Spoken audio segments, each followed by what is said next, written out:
अगर खड़ा हो गया तो खाट खड़ी कर देगा इनकी। करनी सेना ये कितनी बड़ी ठाकुर सेना हो गई, उसको बुरा लग रहा है। हमारे देश के रक्षा मंत्री कौन है? राजनाथ सिंह राजपूत हैं, उनका तो कोई बयान नहीं है।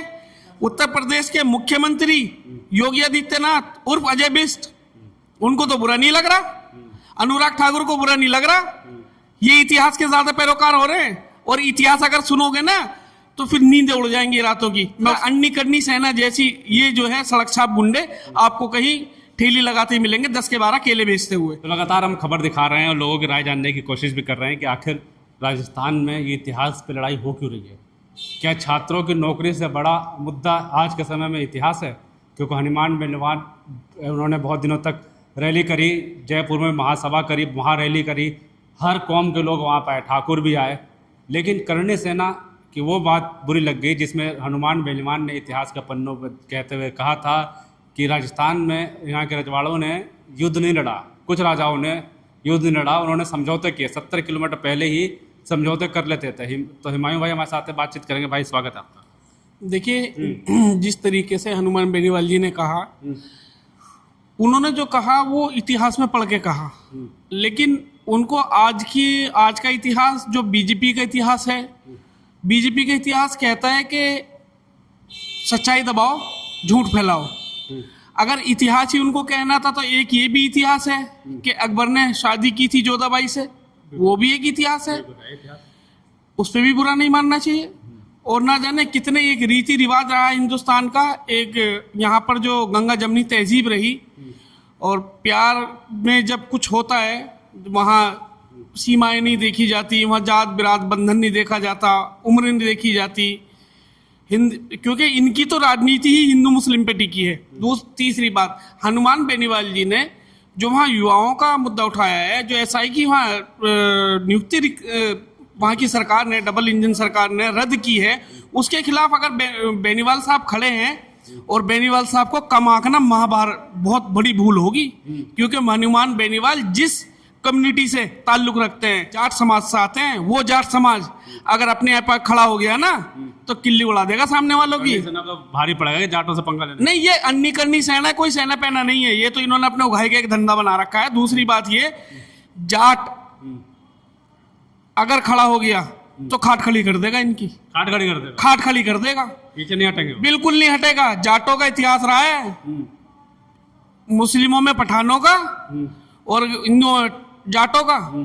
जाट को देख के 1.25 गज पहले हट जा अगर, हाँ, जाट का मूड अगर खराब है, और हनुमान बेनीवाल जैसे लोगों का अगर मूड खराब हो गया, अन्नी करनी सेना कहीं नजर नहीं आएगी। क्यों? घर में घुस तो रही है 8 तारीख को। कौन घर में? उसके लोकसभा क्षेत्र में घुस जाए, घर तो बहुत बड़ी बात है जुनैद भाई, सिर्फ उसके लोकसभा क्षेत्र में घुस जाए। अन्नी करनी जैसी सेना जो है ना, ये पेड सेना है, इनको आरएसएस जैसे लोग पैसा देते हैं।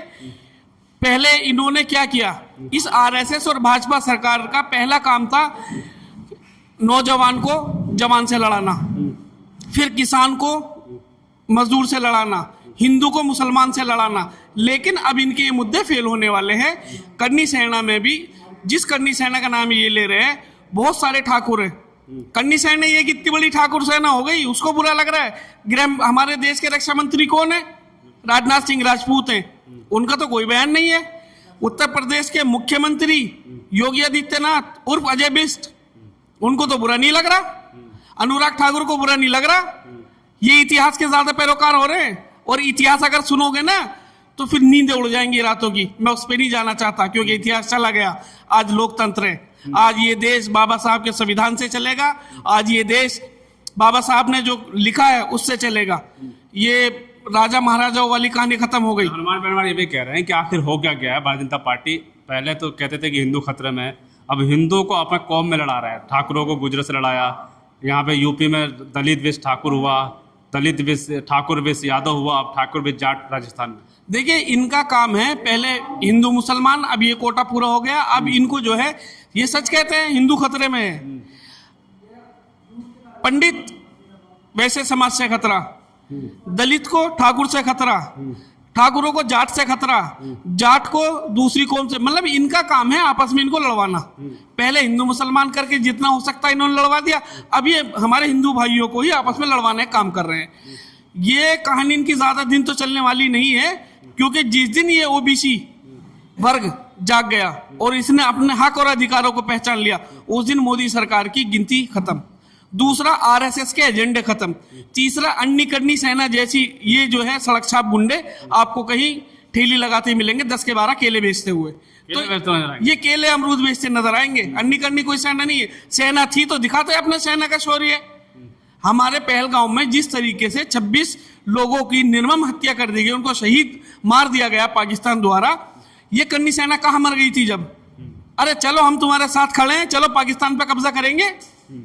कन्नी सेना का आए ना कोई अधिकारी या कोई कार्यकर्ता। तो इतिहास का ही बड़ा मुद्दा है क्या उनके लिए? सिर्फ कह रहे हैं हमारे बुजुर्गों का अपमान बहुत होता रहा है, कई लोगों ने कर दिया, ये अल्टीमेट लास्ट, अब न आर पार की लड़ाई होगी, अब अपमान बर्दाश्त नहीं करेंगे। ये कोई अपमान नहीं हुआ। और इन बुजुर्गों की जहां तक बात है, जहां तक बात ये अपने बुजुर्ग कहते हैं, वो वीर और महान ऐसे लोग थे, महाराणा प्रताप जैसे लोग। उन लोगों ने कभी घुटने नहीं टेके, उन लोगों ने जहां कदम रख दिया वो सरजमी उन्होंने अपने नाम कर ली। तो ये लोग जहां कदम रखते हैं, कन्नी सेना जैसे लोग, ये पैसे अपने नाम करते हैं, ये लाइजनिंग करते हैं। तो ये लोग जो है ना, इन पे तो फालतू बकवास करना भी। मोदी जी एक शब्द नहीं बोलते, गृह मंत्री जी ऐसे विवादित लोगों के खिलाफ कोई एक शब्द नहीं बोलते।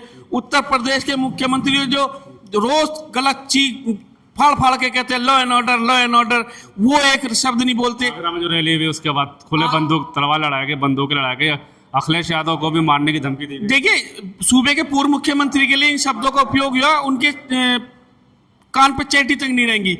मौजूदा सांसद के खिलाफ इतना बड़ा वाप इकट्ठा कर लिया आपने।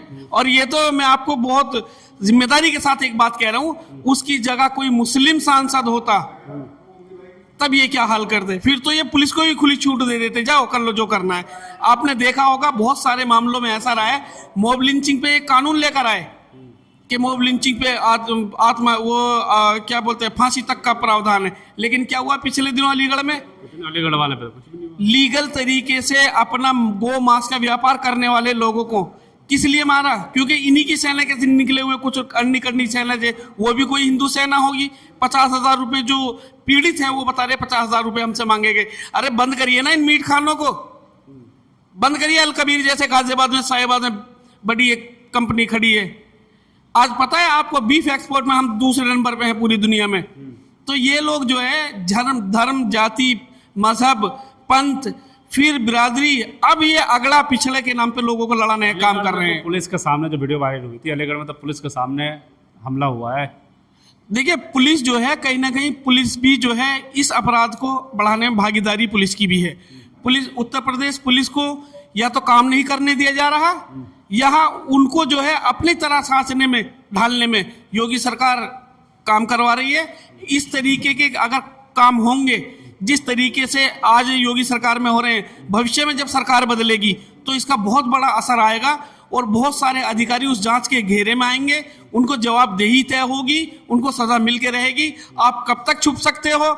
एक मुसलमान के नाम पे जिस तरीके से आप अपनी सरकार को चला रहे हैं, आजकल बहुत सारे हिंदू लोग भाई इस बात को समझ चुके हैं कि हमारा ताना बाना और गंगा जमनी तहजीब को खराब और ख़त्म करने के लिए इस काम को किया जा रहा है।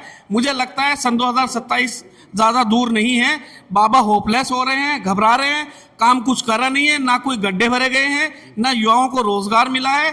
अपराध दिन पर दिन चरम पर आ रहा है। ठोक दो नीति के तहत सिर्फ ये काम हो रहा है। कोई मुसलमान अगर दिख गया, उससे अगर पैर से चेटी भी पैर से दब गई और किसी ने कह दिया कि उसने चींटी दाब दी, तो उसको ठोक दो। बाकी अगर कोई कुलदीप सिंह सेंगर जैसा हो, ट्रक से कोई कुचलवा दे, इनके जैसा, इनका गृह राज्य मंत्री का बेटा टैनी किसी को गाड़ियों से कुचल दे, मतलब कुछ भी हो। चलिए, बात करो, आपको शुक्रिया। आपको बिल्कुल साफ तौर पे जो 8 तारीख को जो अल्टीमेट दिया करनी सेना ने, हमने उसकी बातचीत की और देखते हैं कि क्या होता है, क्या कुछ भी होगा हम आपको अपडेट करेंगे। तब तक के लिए धन्यवाद।